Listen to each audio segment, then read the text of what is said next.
Hi, everyone. This is the Ego Project, and I am Lisa Heidle, and I'm here with, Cristine Seidell. and we are going to be talking about parental wounding on this one. Cristine, I'm Right. so excited. Yes, I am so excited. That's probably one of the biggest things that has kind of come back with some of our, just the original Ego Project podcast about the wounded ego, the origins of the ego, are people's stories and testimonials of their own wounding in childhood. So this is gonna be a good one. I think so too. I'm very excited. Before we get started, I want to just kind of tell you, that last conversation, our season 2 premiere with NJ from Soulful Revolution, that was amazing. We want to say, check out NJ's workshops, tarot certification, spirituality classes, spiritual business, tarot readings online. She was just amazing. What did you think, Cristine?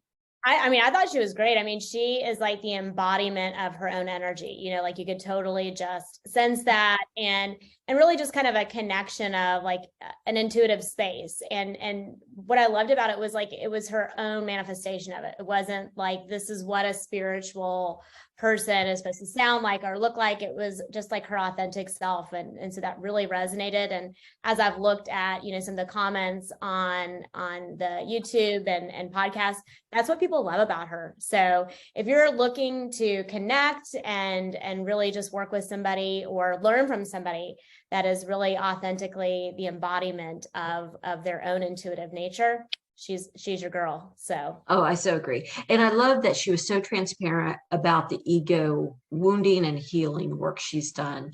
I think, that's why we're here. We want to talk about that. We want to explore that with people, and we want to make it mainstream, that we are works in progress, people. yes, absolutely. It's not like we reach this place and it's the destination and we're perfect and we have no issues, we have no struggles. So I so love that conversation. We'll put MJ's information in the description so that you can find her workshops and everything else. And if you haven't seen it, go back and watch that season 2 premiere. It's MJ from Soulful Revolution on spirituality.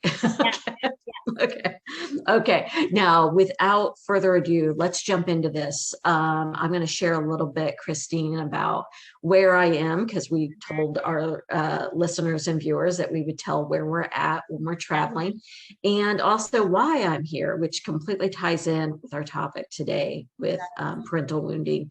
I'm in Charleston, South Carolina right now. And for those that don't know, I'm actually on the West Coast. So I traveled all the way across the country with a brief stop in the Midwest and got out right before the snowstorm. Oh my goodness, good job. I just hopped right over it. And now I'm in South Carolina, and I am here doing research for a large writing and multimedia project that I'm working on.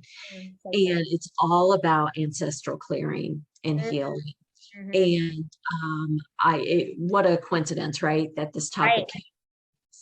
And I have learned so much about, my heritage, my lineage, and the wounding, the wounds. Yeah, absolutely. They inflicted and that were inflicted upon them. And, so I've been going generation to generation, and right now we're going to be talking about the parents. Closest links. So I'm ready to get started if you are. I am ready. This is probably one of my very favorite topics to talk about when we talk about ego wounding, especially. Great. Well, we're going to start right off with the very first question. What is parental wounding? So parental wounding is really, as we look at the epigenetics of belief systems, we really do have kind of an imprinting by the age of like 6 years old. Really, our belief systems about ourselves, about our world, we kind of talked about that in the earlier videos.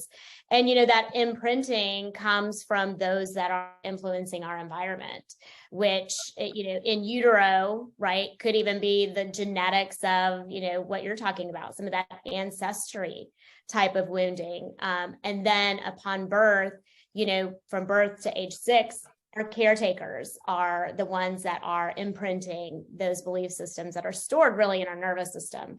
And there's such cool research that's coming out about the nervous system, which is that mind-body connection, and how it influences not just our patterns and our beliefs and behaviors, but literally some of our physiological effects, such as MS, multiple sclerosis, and Parkinson's, and just these disorders that we can see has just this flood of stress hormones over a period of life.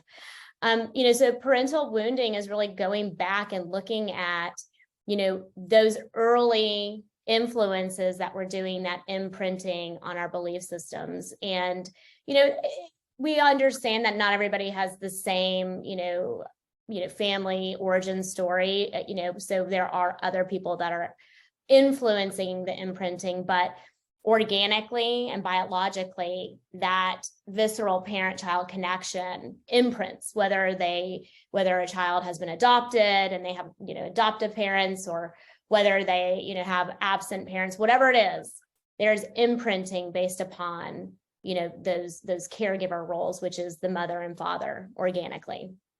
Okay. And so I'm so glad that you said that, because it's not just our biological parents. It can be step parents. It can be, even, partners, grandparents, whomever is the day-to-day caregivers. Is that basically? Yes. Yeah. So, so in families where perhaps, the biological parents could not, raise the children, and let's just say, had the grandparents raise the children, there's a wounding of that organic biological absence of the biological mother or father. And then potentially whatever messages or belief systems were instilled by the grandparents, if there was a layer of wounding in that. So it can be the organic connection, or it could be those placeholders of the caregivers that were in a child's life. And you mentioned ages birth through 6. And is there a reason that those years are so pivotal? Yeah, developmentally, this is where the nervous system is it's growing and developing. And so, you think about a child that comes into the world and cannot meet its own needs, like at all, at a very basic level. That is what's developing between birth and age 6 is needs being met, emotionally, situationally, physically. And so that is what teaches security and safety into a person. After the age of 6, you see developmentally, they can maybe fix their own cereal, or they can go get their own, cup of water, or they can tell somebody their feelings are hurt. But up until that point, they are really just being imprinted as to how their needs are met. Okay, that's very good. So from an ego perspective, when you're working with clients, how do you see this parental wounding show up in adults or teens or early, young adults, and then as they age? It's such a wide spectrum of how it shows up. We know that the ego is really here to protect us, and from a wounded perspective, it gives these like really false beliefs in more of an exaggerated way. And so, like we've talked about in previous podcasts, it either shows up as like an internalized, kind of wounding, or it shows up as an externalized, and each developmental stage, either from birth, from early childhood to adults, the internalized could be, insecurity, low self-esteem, lack of peer connectedness. To externalizing could be, maladaptive behaviors, acting out, adult substance, issues, sex addiction, as well as like codependency. So really, as a therapist, when somebody comes in with any kind of like presenting concern, we're typically looking at some kind of, parental wounding that we have to look at. And, so many people, adults especially, are just kind of like, what, I don't know what's going on with me. I just know I'm anxious. I just know like I struggle in these situations, and I don't know why I had this great childhood, and you're kind of like, well, let's look at that a little bit deeper. And, it's pretty fascinating to hear people, really be dismissive of their own experiences that were, fairly harmful to them at the time, and they've kind of just buried it. So is that where you see a lot of attachment struggles, like avoidant attachment? And can you talk a little bit about those types of attachment issues? Yeah, I mean, I'll kind of just talk about like anxious and avoidant, and then secure attachment. So, secure attachment is really kind of like what we're all trying to get to, in our relationships. And that is, just really knowing how to ask for their needs to be met, and also how to meet other people's needs. And you just feel very trusting in being able to kind of vet people as to whether or not there's somebody you can have kind of a reciprocal relationship. You feel very secure in not needing to meet your own parents' emotional needs. Somebody was kind of asking me about that the other day. They were like, well, is it just that we don't meet our parents' needs? And I was like, no, as your parents age and they become less mobile, and they have needs that you may be wanting to meet, but their emotional needs, their needs to feel safe and secure and validated in this world is not yours. And so that's definitely something we want to clarify. So the secure attachment knows very well, how to ask for their needs to be met, and even know what their needs are, and then also be able to meet other people's needs without having any kind of complexities of that. Now, the anxious attachment is more about this lack of security and almost franticness about having their needs met. So they are typically, people describe, very clingy, need to be validated and affirmed regularly. If somebody appears upset with them, like, are you upset with me? What can I do? And tends to have some very codependent traits and what would be considered needy or clingy traits, because they're really afraid that their needs are not going to be met, or they are going to be abandoned or rejected. And then the avoidant attachment is one that is almost apathetic to somebody meeting their needs, and completely disinterested in meeting somebody else's needs. So they're the ones that appear very protective, but not necessarily aggressive, but just uninterested.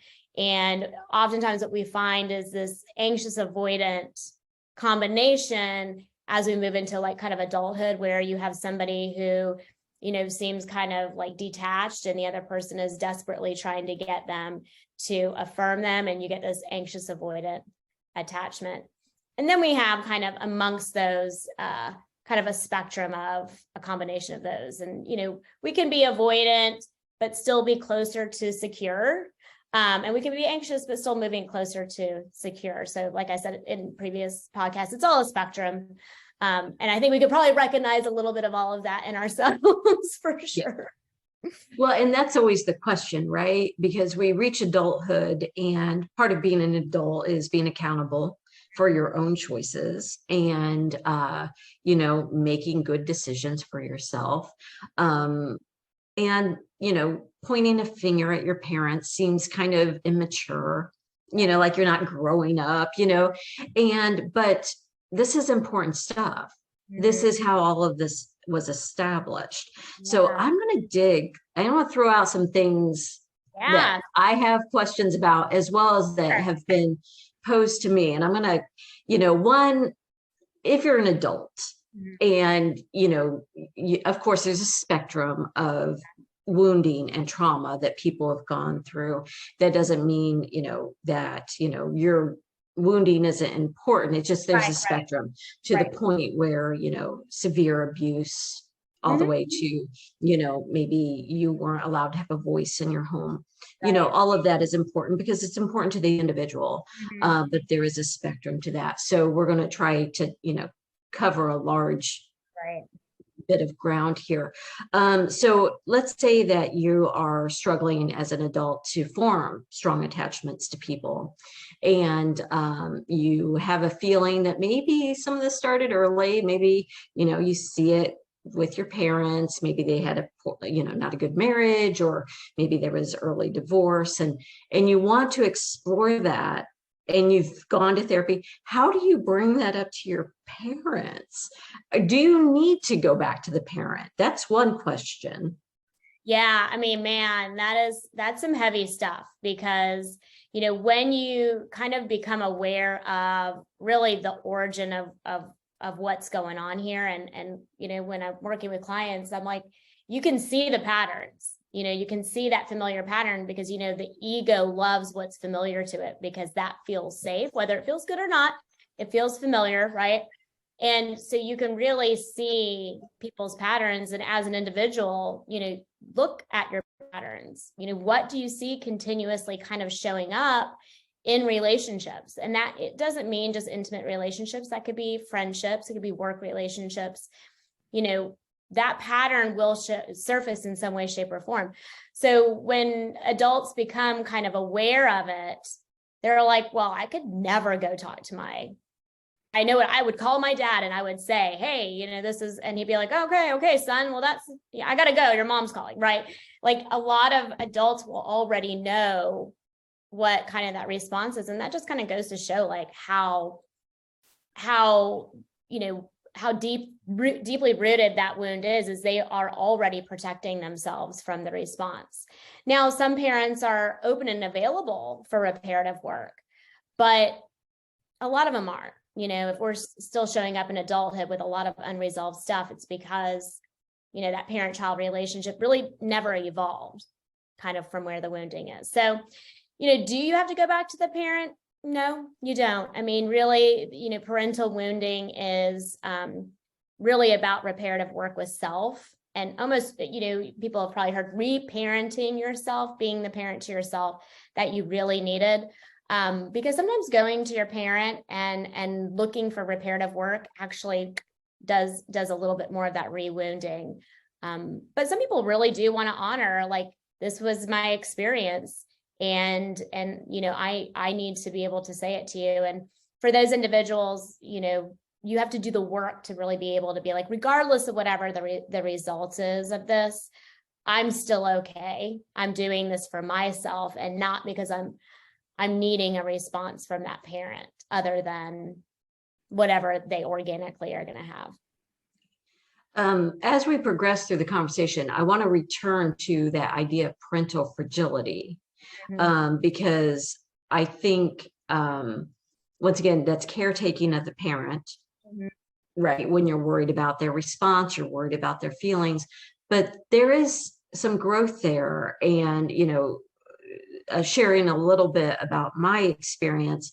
My mother passed away about 10 years ago. And a few years before she passed, she and I met each other kind of in the middle. And we both showed up. We both did a lot of the work that needed to be done. And it wasn't perfect. And, there was things that I wish we'd had more time to do. But we were able to heal some of that. And it was because she showed up. And I showed up, and we showed up without accusation, with the willingness of, I was willing to see her as a person, with her own wounding, that existed long before I came on the scene, right? And then she was able to meet me as an adult child. Right. Yeah, that's the key right there. Still her child, but an adult. Yeah. Yes. And I saw myself as an adult as well. The needs that I needed her to meet as a child, I was now meeting for myself.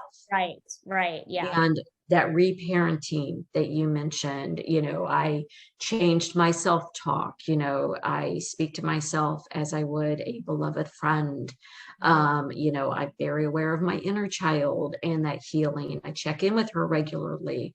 All the things that I wish my mother would have been able to do, but she wasn't, due to her wounding. And, I don't name call, I call myself terms of endearment, I'm very gentle with me.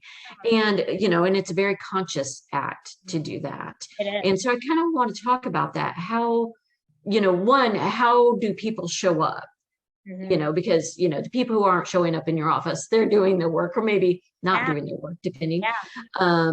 So what does it look like for, individuals? And then can you break it into what does it look like with parental wounding with females and then with males? I'm curious about that difference. Yeah. So what's interesting about working with people on this, kind of core wounding and doing the healing work with it is exactly kind of what you talked about, having a parent available for it, and then having a parent who's not, whether, because they are no longer with us or because they're just emotionally not available for it. And, I do this work with children and their parents, anywhere from kids, 8 up to adults, and in a lot of those sessions, the parent is available for it. And it's very interesting to see that defensiveness from a parenting perspective automatically show up, just this be like, I need, yes, but. And so really teaching the parent in that dynamic, whether, their child is still a minor or whether they're an adult, that the most reparative work is just to listen and reflect, and then repair where repair is needed. And repair doesn't have to say you'll see parents go from like, yes, but to, I know I was an awful parent,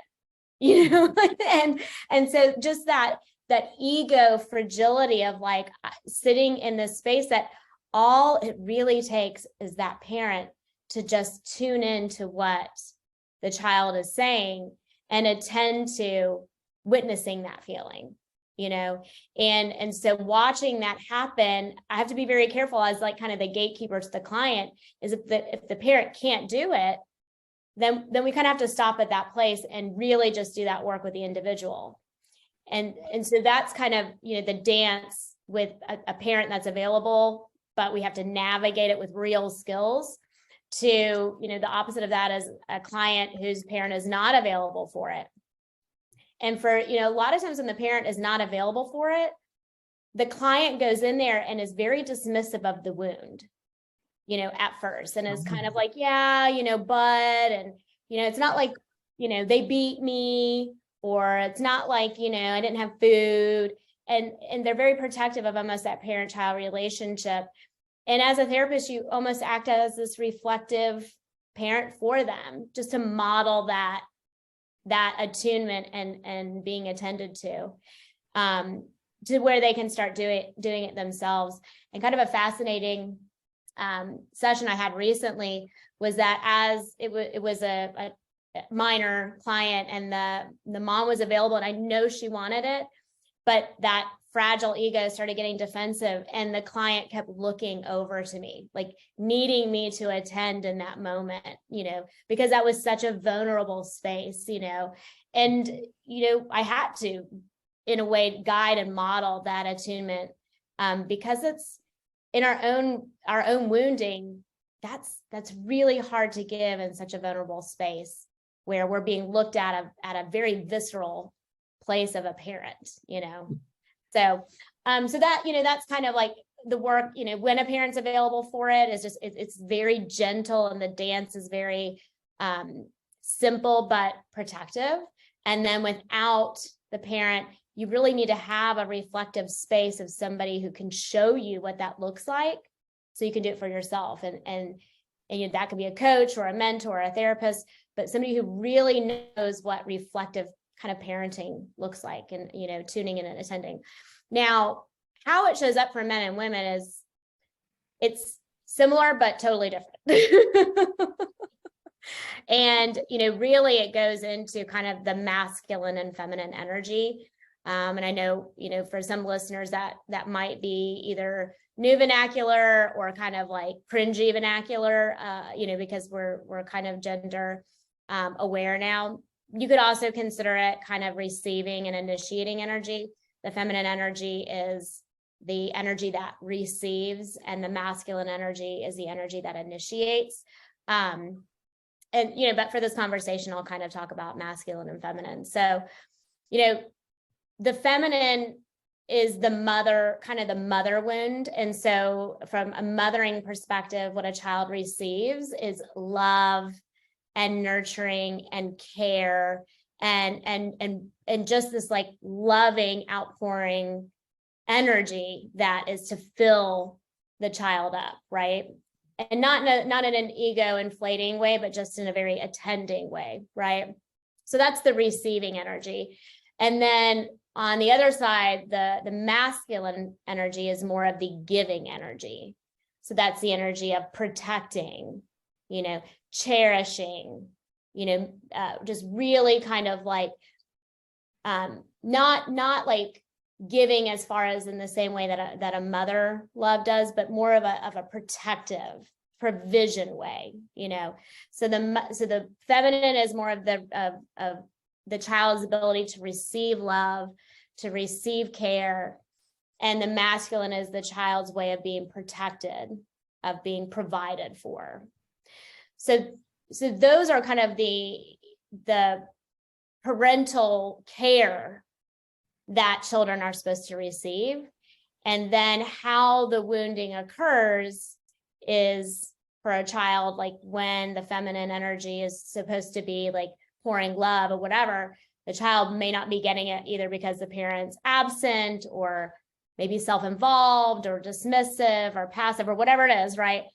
And the child is dysregulated in its ability to receive. So that's kind of the receiving wound. And then from the masculine or the father wounding is in a child's ability to feel protected, to feel provided for. So you can kind of see, like, that doesn't go into men and women, but you can see where the wounding kind of could be created. Does that make sense?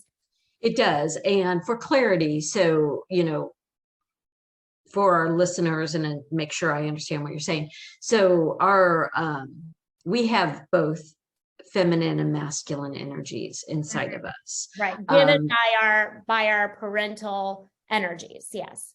So from a spiritual viewpoint, we are born with both, right? Right. Yeah. Okay.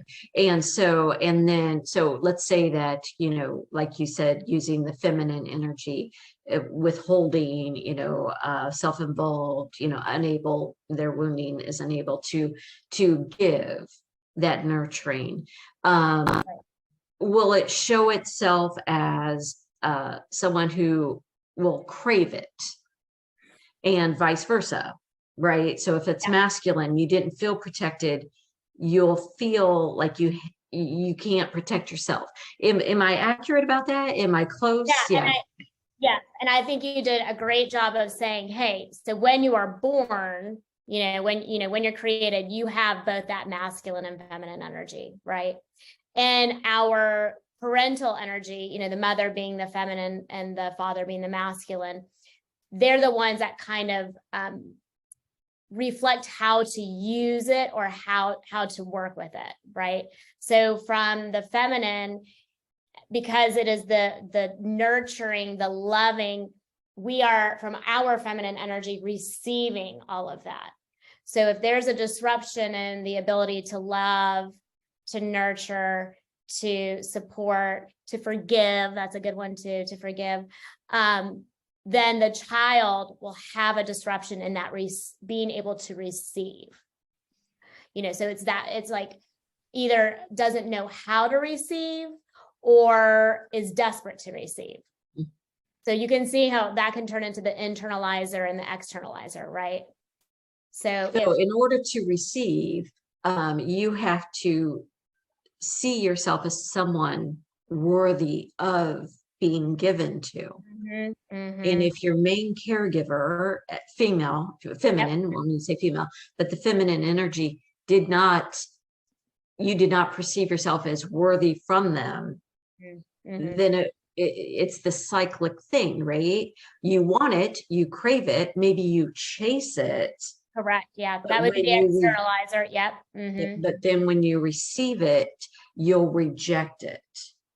Yeah. So there's this discomfort in receiving, or there is a discomfort in not like not having it, right? So from an internalizer perspective, it might be having a difficulty receiving compliments, right? Like not being able to fully receive a compliment. From an externalizer perspective, it's needing somebody to constantly compliment you, right? Because for whatever reason, that feminine energy that should just be pouring love and care and forgiveness and compassion was disrupted with either criticisms or control or expectations, conditions, right? So conditional love disrupts receiving exponentially, you know. Oh, that's good. Well, not good, but right. It's good. So it shows you that as children, our experience of receiving love has got to be, we are loved because we are good and worthy and valuable, regardless of what we do, what we become, what we achieve, how we meet our parents' emotional needs. You know, so many of like, you know, conversations I have with parents, a child will express how they feel and they'll be like, that hurts my feelings. You know, like just the inability to, you know, have their own feelings, and a parent be okay with that there's no condition for them to have their feelings.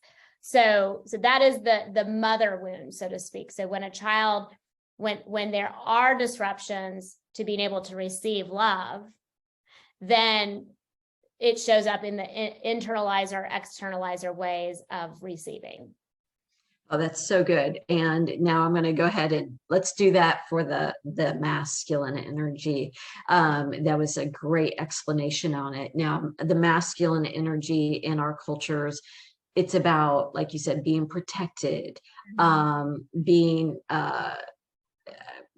provided for, right? Thank you. Obviously, there's some struggle for Lisa. That's all I had for the masculine energy. Yes.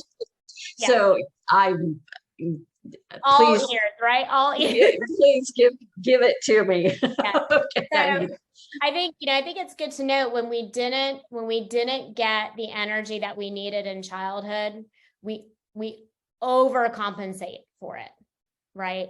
And so that's where the pattern comes from. So when we talk about the masculine energy, which is the energy of provision and protection, if we didn't have that, you know, given to us in appropriate ways, perhaps our masculine energy parent was a workaholic, or was overly critical, or an alcoholic, or absent, or, you know, just, you know, children should be seen and not heard. You know, just this, you know, which we've had such a patriarchal society, like we let a lot of masculines just be whatever parent they were and say, well, at least he's still in the home, you know, let's be glad about that, right? But that is the energy of, let me provide for you, let me protect you. And protection is just not just the physical, but it is in, you know, like if a child is being bullied at school, that the father or masculine shows up to protect his child, to have the conversation with the school administration, right? Like, I'm going to protect my child. So, you know, again, when we are lacking that as children, we will overly compensate for it. So you will become overly protective and overly, you know, providing for yourself. So it might look like, I don't need no man, right? Or I can do this myself. I don't need your help. On the other side of it, it could also be very difficult to activate giving to others. You know, well, you should be able to do that yourself. You don't need my help. You wanted these rights, you got them. You do it, right? Like, not knowing how to activate that of giving. So the wound looks like, I will do for myself and I don't need anybody else to protect and provide for me. Or it will look like, you can do for yourself, I don't need to protect or provide for you. See how that? That's really good. And I think it's interesting because I'm reflecting on how in our culture, so many, myself included, and so many people, we have wounding in both of these Oh, yeah. energies. Yeah, we get that third door, right? What's behind door number 3? Exactly. The mother and the father wound. Exactly. And because so often, sure, okay, let's say you only need to heal your feminine, or you only need to heal your masculine. Well, we're using both all the time, which means that they're susceptible to wounding. Yeah. And of course, our models also, so there's 6 energies. Yeah. Yes. Right. Right. Hanging out together. Yeah. And engaging with each other and impacting each other and very possibly causing wounding. I thank you for describing that, because I've heard it described in many different ways, and that was very clear for me.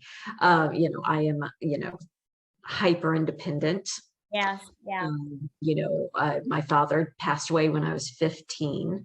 So there was the wounding there as I was moving into young adulthood, late teens, So all of this has come into play, and I'm very aware of this now, right.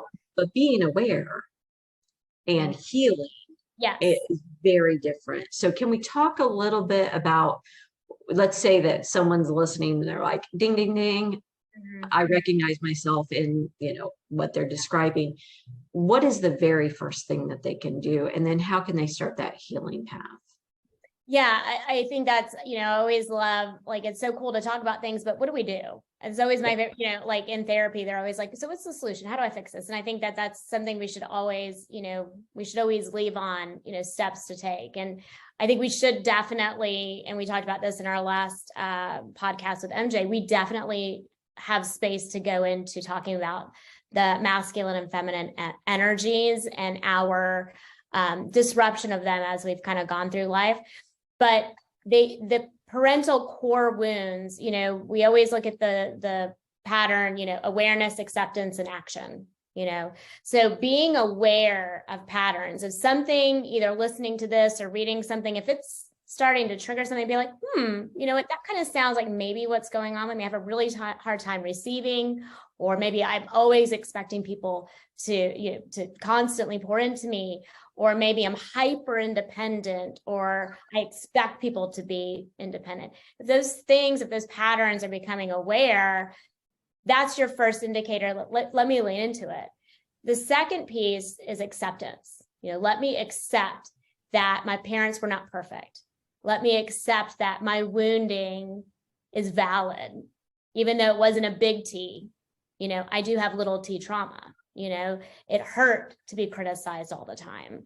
My mom always, controlled everything I wore. My dad wouldn't let me go out with friends, unless I was chaperone or whatever it is, right? And then the third piece, which is what we're going to go into, is those actions, the healing work of parental woundings, of core wounds. And, the first step I would say is always to kind of, and we say this in almost all the podcasts, withdraw to self, come back to self. And people are like, what does that even mean? Boundaries are a form of withdrawing from the regular contact with a wound, right?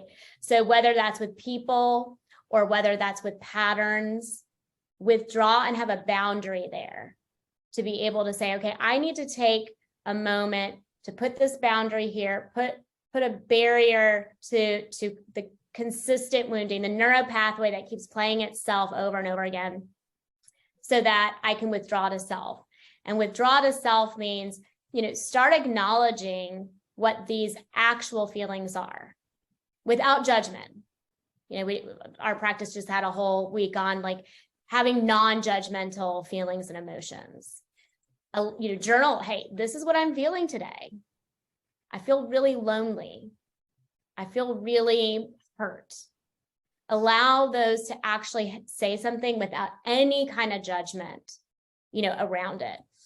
And then, the third piece is really work on that receiving and giving to self, right? So what does it feel like to receive, to really give to myself, to really receive? So try that with yourself. So that might look like, I'm going to give myself compliments today, or I'm going to allow other people to give me a compliment and just say thank you. It's a very small receiving act. And also giving to self. How can I give to myself today? And then practice that with people that you really, really trust, and that you know it's okay to be vulnerable with them. So those are the small steps, but working with somebody who's a really good reflective space for that masculine and feminine wounding is really the place to kind of role play with that, whether that's with a therapist or a coach or somebody who's done some of that inner child core wound work, because so much of that wounding needs that identity poured back into them to create the neuro pathway that's no longer rehearsing itself from early childhood. So yeah, Oh, what that was so what are good. the things you've done? Very similar to what you just described. You know, I've worked with therapists, you know, through that process, workshops, so that I have a better understanding about that energy, the feminine, masculine energy. You know, it is an ongoing process. You know, none of us get out of this unscathed. Right, right, yes, yeah. You know, and, you know, once again, the work that I was able to do with my mother. And, you know, I also find that although both of my parents have passed, my biological father, who gave up his rights when I was a toddler, I don't have a relationship with, but my stepfather who passed away, I did. And I still have healing relationships with them where I, you know, meditate and have conversations with them. So I just really want to encourage people, you know, even if you don't have the, you know, if they're still, you know, living, but you don't have a relationship, and then if they've passed, you can still do a lot of that healing work. It just requires imagination. It does, yeah, Right? absolutely. Use imagination for other things, envisioning, you know, we remember the past, and that's a memory, and that's, you know, connecting. Rewrite that a little bit. What do you wish you would have said? How do you wish that would have been handled? And, you know, just do that work, but it is ongoing. And I definitely encourage people, you know, when you first begin, get someone who has a distance, a therapist, a coach, a trusted friend, and, you know, allow them to mirror back to you. Yes, yes. I think, you know, I love that you kind of said, you know, whether your parents are with you or not, because I think that, you know, there is a space in the healing work where we honor the path that our own parents had to travel to get to where they are. And, you know, they are a product of their own wounding and kind of like what you're doing, some of that ancestral, you know, generational energetic trauma that travels. And, you know, honoring that they showed up in a space of wounding themselves, but also understanding that that doesn't excuse or validate. And I love that you said, like, using your imagination, you know, building an archetype of the parent that you need, you know, and allowing yourself to kind of connect with that, and allowing the parent that, you know, was placed in your life permission to kind of fall away in the way that it needs to, especially if they've already passed, you know, and loving them from a place of release and forgiveness for self, not for that person, and not to overfunction or caretake, right? Because we know what that means. I need to tell everybody I forgave them, you know, well, do you really, you know, or can you just forgive for yourself? And so I think that that's a really good point to bring about, and having a space of reflective attunement and somebody attending to you. And relationships, intimate relationships, are the mirror of our wounds, but they're also the mirror of our healing work as well. So, you know, whether that's an intimate relationship that you have as a mirror, or a therapist, or a very competent coach that's very familiar with this, if you can find a space that is a very healthy mirror, and you can authentically have these conversations, you know, the universe will teach us a lesson until we learn it, right? So letting that person be a mirror to show you the lesson that needs to be learned, and trust that it's safe enough to learn it. That's so beautiful to hear you put words into that, because I think so often, especially when we're in a place of struggle, we just kind of like, it seems so big. right? But there's steps that you can take to Yep. get you there.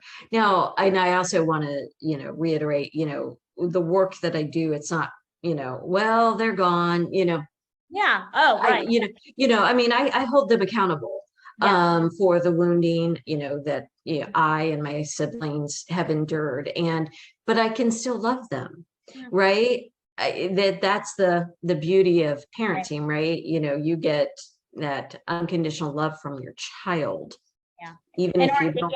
Organically, I mean, working with children for so long, children organically want that unconditional love from that biological parent. They just do. I mean, even, children, adopted at birth still desire to know and somehow be in connection with this birth parent.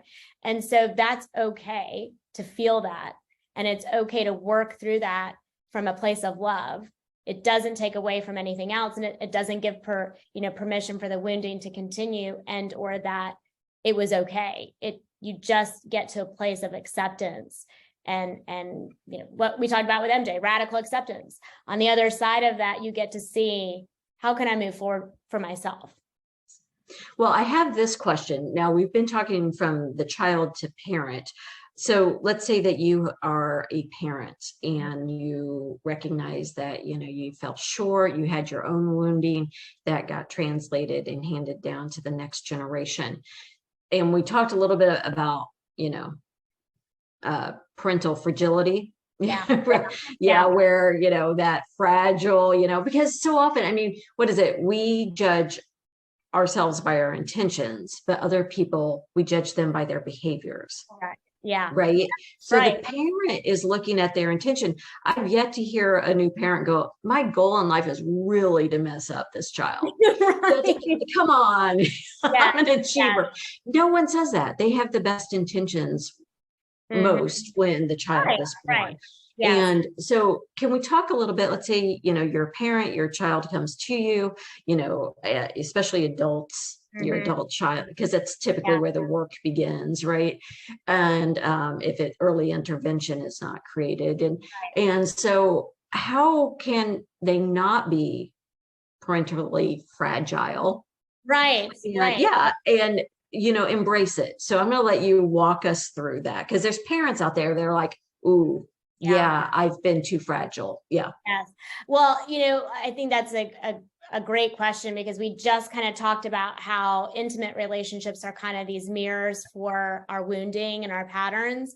The parent-child relationship is a mirror that the parent believes the child is an extension of them, right? So when you have high parent fragility, you have a high belief system that the child is an extension of them.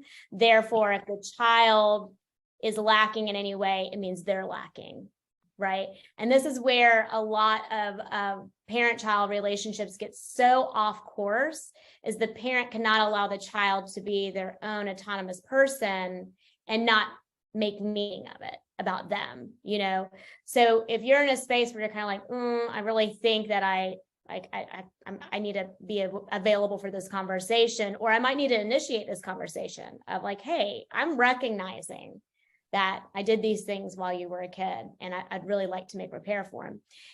Be aware that like that reflection that is really uncomfortable is your own wounding. That is not your child doing anything to you. It is the reflection that you're believing about yourself, not the child's belief of you, or the child showing the world that you're this bad parent. And parenting has a huge superiority complex, right? I see this all the time with high conflict families, high conflict parents. The quickest way to make yourself feel like you are a superior parent is to put the other parent down, right? It's not to actually be an enlightened, aware, embodied parent. It's to point out the other parent's lack. And so we get this a little bit in the parent-child relationship, is in order to be the superior parent, we have to point out where our child is wrong. And we can't because I am the parent and you're the child. So if you're ready to do this work, or if you're a child ready to go ask for this work, not child, but adult child, whatever age, if you start seeing the reflection of superiority, that's your sign that, hey, I either need to get myself in alignment, or as a child, I need to see if I'm available for this type of response. But as a parent, if you're feeling that, that's a reflection of your own wounding. Oh, that's so good. I think because it is each individual has to do their own work. And I don't have children. They weren't on my life path in this lifetime. And so for me, but I was a child. So I know what I needed. And I can't imagine to have your adult child come to you and say, I think some of my issues, my struggles stem from what you did or did not do. And to be able to allow your ego to take that hit without lashing back, without being accusatory or dismissive, or all the falling back into old patterns. That's true strength, and that's love. Yeah. To say, I may not agree with you, but I'm open to the conversation, and I want to hear your experience. Right. Because it was different than mine. Right? And yeah, 100%. And let's be honest, there will be some children that will come and say, you were a horrible parent and this and that. And the parent really did try, but to be in that space and be like, okay, I'm not going to own this from a place of I need to be right, but just regardless of how I feel, let me tune into them right now and be like, I'm sorry that, your experience has led you to feel this way. And, I'm sorry that what I may have said or done has influenced that, but I'm available now to make repair, and I'm available to hear what you need. That alone doesn't say, you're right and you're wrong and this and that, but it's like, let me attend to that wound from a space where we can repair and move forward. I think that's where true courage lives. Yeah. To say we can envision a different future. Exactly. So, and that is, like you said, from a place of love, and not a place of defensiveness and fear that everybody's going to find out that I'm of course the worst mother in the world, right? Or the worst father.